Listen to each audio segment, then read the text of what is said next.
नमस्कार दोस्तों, मेरा नाम है विवेक सेंगर। मैं क्लिनिकल न्यूट्रिशनिस्ट हूँ और हार्ट एंड डायबिटीज़ के पेशेंट्स को हम ठीक करते हैं। तो आज की इस वीडियो में हम डिस्कस करेंगे सोडियम के बारे में। देखिए, सोडियम के बारे में इतना जानना क्यों ज़रूरी है? क्योंकि नॉर्मली हम जो खाना खाते हैं उसमें सोडियम क्लोराइड होता है, जिसको हम नमक कहते हैं। तो नमक के माध्यम से हमारे शरीर में बहुत ज़्यादा मात्रा में सोडियम क्लोराइड जाता है। अच्छा, सोडियम हमारे लिए इतना हार्मफुल क्यों होता है? क्योंकि जो ब्लड प्रेशर है, जो खून का जो हमारा जो प्रेशर बढ़ जाता है, उसके पीछे जो सबसे इम्पॉर्टेंट चीज़ है वो है हमारे शरीर में सोडियम का ज़रूरत से ज़्यादा इंटेक। और जो हम प्रोसेस्ड खाना खाते हैं, जैसे हम बाहर खाने के लिए गए, हम पैकेट वाली चीज़ें खाते हैं, चिप्स खाते हैं, बिस्किट खाते हैं, बर्गर, पिज़्ज़ा या जो भी हम रिफाइंड फूड खाते हैं, इसमें सोडियम का इंटेक बहुत ज़्यादा होता है। सोडियम का बहुत ज़्यादा इस्तेमाल होता है। और इसके अलावा और भी कई तरह के प्रिजर्वेटिव्स डाले जाते हैं जो हमारे शरीर को नुकसान पहुंचाते हैं। लेकिन सोडियम को समझना इसलिए बहुत ज़रूरी है क्योंकि सोडियम की वजह से हमारे शरीर में जो पानी का रिटेंशन बहुत ज़्यादा हो जाता है। और अगर हम हार्ट के पेशेंट्स की बात करें तो आज के समय में जो हार्ट फेलियर के पेशेंट हैं, जिनके की हार्ट की पंपिंग कम हो जाती है, जिनका दिल कमज़ोर हो जाता है, तो ये सोडियम का ज़्यादा इंटेक पानी में वाटर को रिटेन करके रखता है। और एक कमज़ोर दिल, कमज़ोर हार्ट, पानी जब हमारे शरीर में ज़्यादा इकट्ठा हो जाता है तो कमज़ोर हार्ट वैसे भी जितनी हमारे शरीर की आवश्यकता है उतना खून पंप नहीं कर पाता आसानी से। और अगर वाटर का ज़रूरत से ज़्यादा रिटेंशन हो जाता है तो उसके लिए काम बहुत ज़्यादा बढ़ जाता है, जिससे हमारे हार्ट की मांसपेशियाँ थकने लगती हैं। इसके अलावा हम अगर हम ब्लड प्रेशर की बात करें तो ब्लड प्रेशर भी एक साइलेंट किलर है, जिसके पीछे अगर हम एक बहुत मोटा मोटे रीज़न की बात करें तो एक सोडियम जो है वो बहुत इंपॉर्टेंट रोल प्ले करता है। तो हम ऐसा क्या करें कि हमारे डे टू डे बेसिस पे जो सोडियम की मात्रा है हमारे शरीर में कम हो? तो आज की इस वीडियो में हम ऐसे 5 बड़े ही इंपॉर्टेंट पॉइंट्स के बारे में डिस्कस करेंगे कि अगर हम इन 5 चीज़ों को फॉलो करते हैं तो आप अपने शरीर में सोडियम का जो आपके शरीर में इंटेक हो रहा है उसको आप 50% से ज़्यादा बड़ी ही आसानी से कट कर सकते हैं। तो सबसे पहले डिस्कस करते हैं पॉइंट नंबर 1। देखिए, अगर आपके खाने में पर्याप्त मात्रा में फ्रूट्स है, सैलेड है, स्प्राउट्स है, नट्स हैं, होल ग्रेन्स हैं, तो ऐसे खाने में आपको वैसे भी अलग से किसी सोडियम को या सोडियम क्लोराइड या नमक को लेने की ज़रूरत नहीं पड़ती।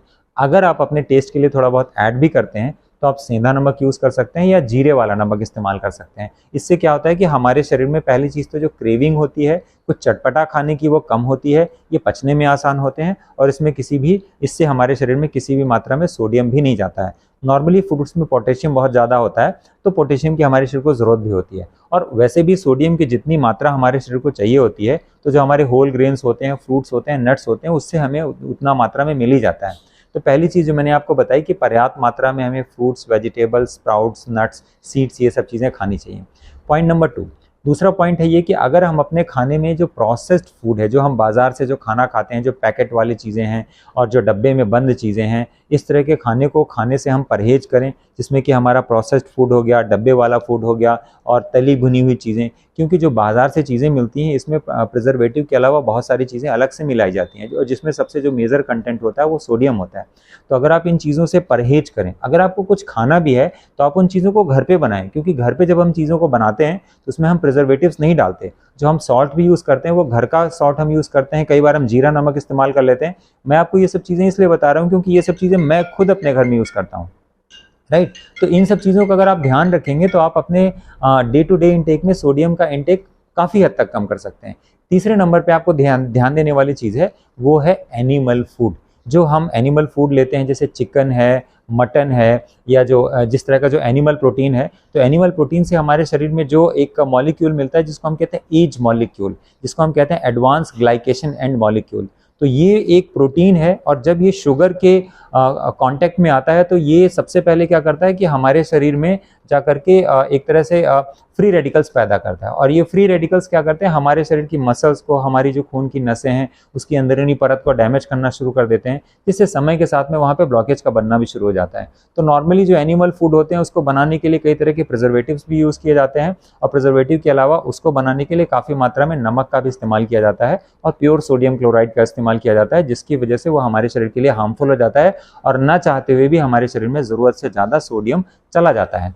इसके अलावा जो नेक्स्ट पॉइंट है वो ये ध्यान देने वाली चीज़ है कि अगर हम अपने खाने में बहुत सारे हर्ब्स का इस्तेमाल करें, हर्ब्स मतलब बहुत सारी औषधियाँ, क्योंकि अगर हम अपने कल्चर की बात करें तो ऐसे बहुत सारी हर्ब्स हैं और इन हर्ब्स में मैं जिसका सबसे पहले नंबर पे नाम लेना चाहूँगा वो है दालचीनी। दालचीनी के बारे में वो हमारे टेस्ट का एक बहुत ही अच्छा हिस्सा, चाय में भी दालचीनी का इस्तेमाल कर सकते हैं और ये हमारे शरीर में इंसुलिन की सेंसिटिविटी को बढ़ाने के लिए बहुत हद तक मदद करती है।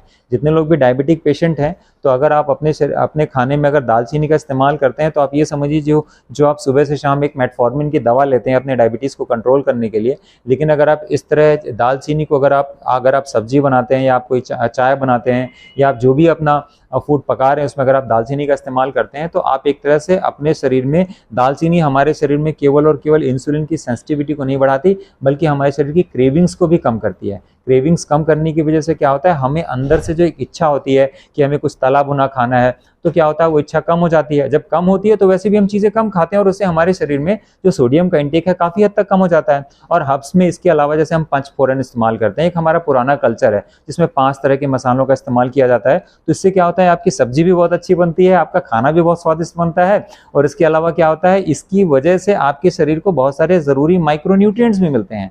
और जब आपको सारी काम की चीज़ें मिल जाती हैं तो आपको बहुत ज़्यादा एक्स्ट्रा सॉल्ट भी ऐड करने की ज़रूरत नहीं पड़ती है। और इसके अलावा जो नेक्स्ट पॉइंट मैं ऐड करना चाहूँगा कि आप अपने डाइट में प्रोसेस्ड फैट और कार्बोहाइड्रेट्स का इस्तेमाल कम करें। कार्बोहाइड्रेट्स की जो मैं बात कर रहा हूँ वो है सिंपल कार्बोहाइड्रेट, क्योंकि कार्बोहाइड्रेट हमारे शरीर में क्रेविंग्स को पैदा करता है। क्रेविंग्स मतलब जिसको हम कहते हैं तृष्णा, आपको बार बार मन करेगा कि मैं कुछ न कुछ खाता रहूं। आपने देखा है रात को जब हम बैठते हैं तो हम बार बार जाते हैं, फ्रिज खोलते हैं, हम देखते हैं कुछ रखा है क्या, कुछ खा लें, कुछ नहीं तो हमने एक बिस्किट ही मुंह में डाल लिया, थोड़ा सा हमने नमकीन मुंह में डाल लिया। तो एक स्पेसिफिक फूड को खाने की इच्छा को ये हम कहते हैं क्रेविंग। तो देखिए होता क्या है कि क्रेविंग का कारण ही होता है हमारे शरीर में इंसुलिन का बढ़ा हुआ लेवल। तो अगर आप कार्बोहाइड्रेट का इंटेक अपने बॉडी में कम करते हैं, अगर आप कार्बोहाइड्रेट यूज भी करते हैं तो कॉम्प्लेक्स कार्बोहाइड्रेट इस्तेमाल करें।